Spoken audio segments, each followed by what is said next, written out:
So ngayon, tuturuan ko naman kayo kung paano mag-solve ng composition of functions o how to solve composition of functions.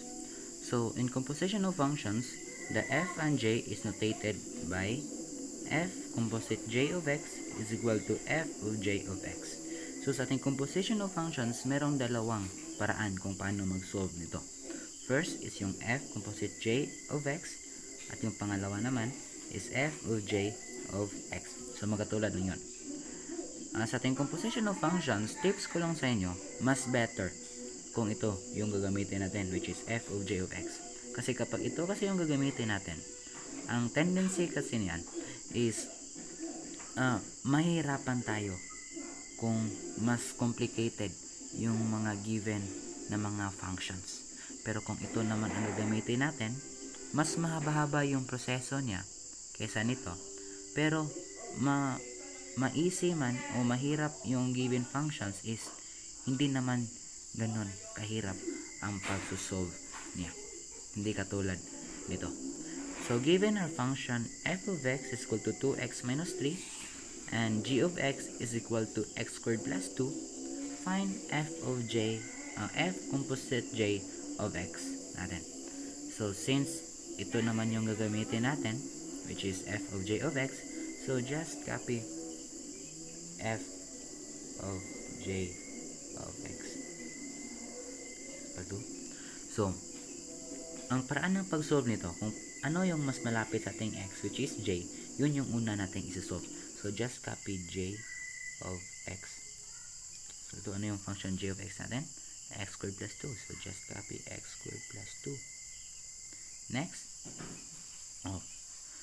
Dahil yung x squared plus 2 natin, i-combine natin silang dalawa.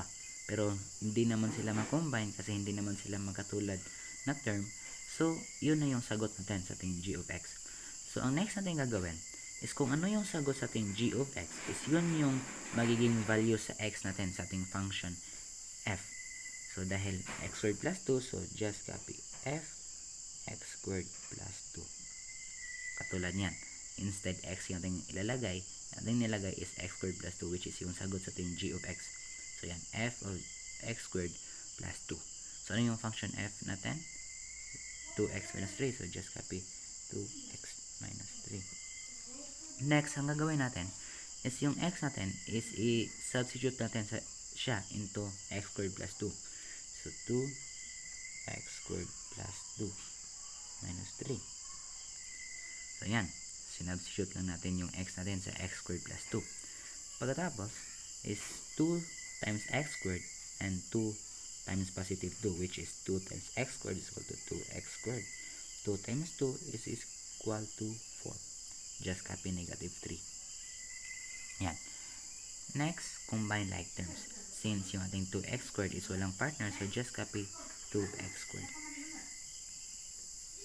Positive 4 minus 3 is equal to positive 1. So, our f of j of x is equal to 2x squared plus 1. Next, given our function f of x is equal to 2x minus 3 and g of x is equal to x squared plus 2, find f composite j of 2 is equal to f of j of 2. So, yung x natin may value na siya, which is 2. Hindi katulad nito is wala siyang value. So, ang gagawin natin, since ito naman yung gagamitin natin, so just copy f of j of 2 equal to, katulad kanina, kung ano yung malapit sa 2, yun yung una natin isosolve, which is j. So, just copy j of 2. Ano ang function j natin? X squared plus 2. So, just copy x squared plus 2. Yan. So, ang gagawin natin, yung x natin is i-substitute natin siya into 2. Since yung x natin is meron naman siyang value, which is 2. So, 2 squared plus 2. So, 2 times 2 is equal to 4. 4 plus 2 is equal to 6. Yan, 6. Since 6 yung sagot sa ating function j, so yun yung magiging value natin sa x sa ating function f. So, is equal to, so just copy f of 6 Yan. Ano yung function f natin? 2x minus 3. So, 2x minus 3. Gawin natin, yung x natin is substitute natin siya into 6. So, 2, 6 minus 3. So, 2 times 6 equal to 12 minus 3.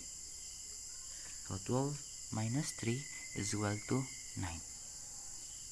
So, our f of j of 2 natin is equal to 9. So, that's it.